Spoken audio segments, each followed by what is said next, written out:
Hello, Tech World. Welcome back to Round's World. Today, the Dell Precision is going through a CPU upgrade. Yes, I said it. The Dell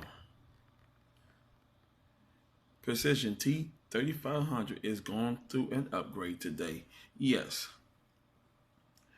the CPU upgrade, the Xeon XE 5630 4 cores 8 thread, which is on 2.5 gigahertz base with a boost of 2.8 gigahertz, to the Xeon 5670 6 cores 12 threads 2.9 gigahertz base with a boost of 3.3 gigahertz.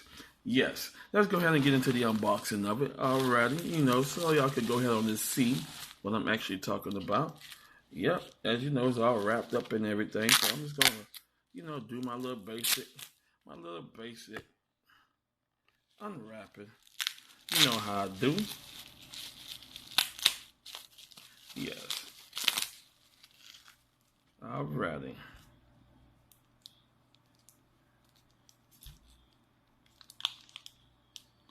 And voila, here she is.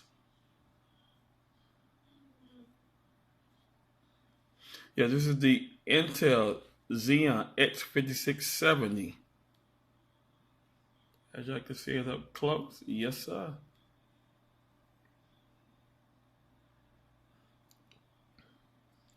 Yes, now over the years, before y'all can see it on my channel, that the Dell Precision T35 went through some transformation. Yes, it did. Updating the RAM to 20 gigabytes. Now keep in mind that the memory upgrade is to 24 gigabytes. I'll be getting 4 sticks later on, but just keep in mind you can upgrade this system to 24 gigabytes of RAM. We'll be adding that later on down the line as I mentioned it. Also, I put 2 RGB fans up front. Yes, the 2 fronts is on 120 millimeters, which is bringing it up to 240 millimeters. Yes. And I added 2 80 millimeter fans to help the passive heat sink stay cool. Enough said. Let's get into installing the CPU and go over everything. Now keep in mind that I will be upgrading to Windows 10. Now if it don't accept Windows 10, I will be putting Windows 7 64-bit Professional on as the operating system. But I'm going to go ahead and see if I can go ahead and get Windows 10 on it. Now, as I watched a lot of YouTube videos, a lot of people were successful in getting the T3500 with Windows 10 on it, and went through a BIOS update that is up to 8.17. So make sure you update your BIOS. But before you do that, you need to make sure that you have a working operating system where you can go to Dell Precision, put in the tag code number, and it takes you right through the drivers and update screen. So just go ahead and keep that in mind. You need a working operating system to update the BIOS and whatever chipset driver needs to be updated. So just like I said, enough said. Let's just get into the installation of the CPU.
already. The CPU upgrade has been done. That was fun doing. You know, it took about a good 4 to 6 minutes.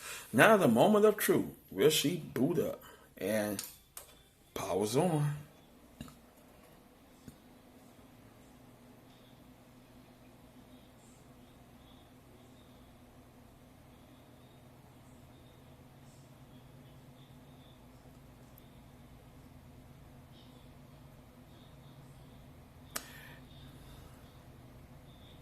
And we are ready to go. Yes, sir.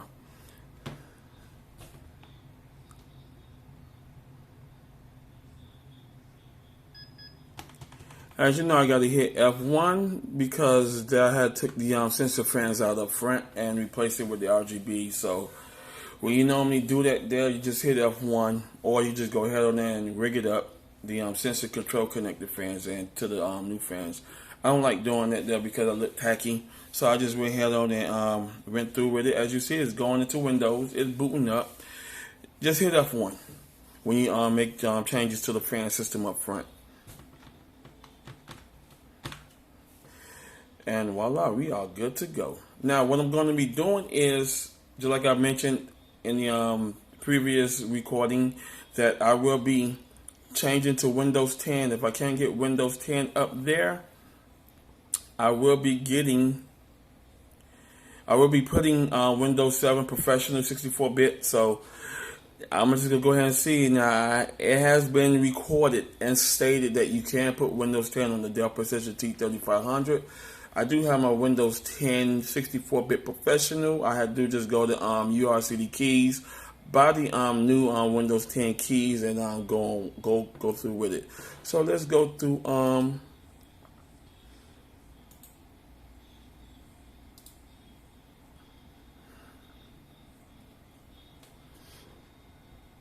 and voila, and there she goes.